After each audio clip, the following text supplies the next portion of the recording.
Cricket ভদ্রলোকের খেলা কথাটা প্রায় ভুলেই যেতে বসেছে ভক্তরা। হার জিত মেনে নিয়ে খেলা দেখার মানসিকতা থেকে বের হয়ে লাঠি সোঁটা নিয়ে স্টেডিয়ামে যাওয়ার সে কি পায় তারা। জাকেরের ব্যাটে রান নেই, নাইম শেখ খেলতে পারছেন না। আফগানিস্তানের বিপক্ষে ওয়ানডে সিরিজে হোয়াইট ওয়াশ হয়ে দেশে ফেরার পথে ক্রিকেটাররা শুনেছেন বিদ্রূপ মন্তব্য, তাও আবার পরিবার তুলে। কোনো ক্রিকেটারকে তো গায়ের রং নিয়েও ঠাট্টা করা হয়েছে। ক্রিকেটারদের এমন কঠিন দিনে পাশে এসে দাঁড়িয়েছেন হেড কোচ ফিল সিমন্স, প্রতিবাদ করেছেন বর্ণবাদ বৈষম্যের বিরুদ্ধে।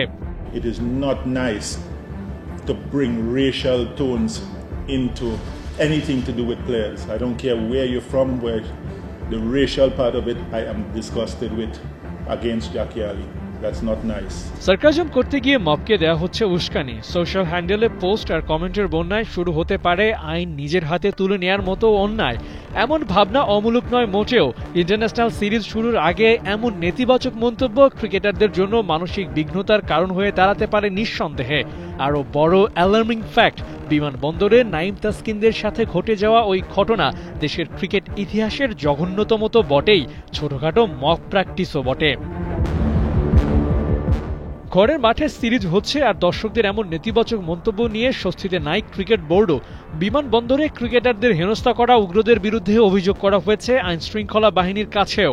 ফুটেজ দেখে অপরাধী শনাক্তের প্রসেসও চলছে, কারণ দেশের ক্রিকেট ইতিহাসে এমন ঘটনা সাধারণ কোনো বিষয় বলে উড়িয়ে দেওয়ার কোনো সুযোগ নাই। এটা কি বাংলাদেশ ক্রিকেটের সবচেয়ে বাজে সময়? সিরিজ তো এর আগেও হেরেছে, সমালোচনাও তো হয়েছে, তবে হঠাৎ করে সরেজমিনে এমন উগ্রতার বিশেষ কোনো ফায়দা কি আছে? উত্তরটা অজানা। তবে ক্রিকেট পাগল এই দেশে এমন ঘটনা বেমানানি বটে। সব সমালোচনা পেছনে ফেলে বাংলাদেশ দল ফিরবে আরও শক্তিশালী হয়ে, সেই বার্তাই দিয়ে রাখলেন ক্রিকেটাররা। তবে tiger head coach Phil Simmons বলছেন সোশ্যাল হ্যান্ডেলের পাতায় নয়, তিনি চান সব সমালোচনার উত্তর ক্রিকেটের ওই চিরচেনা 22 গজে।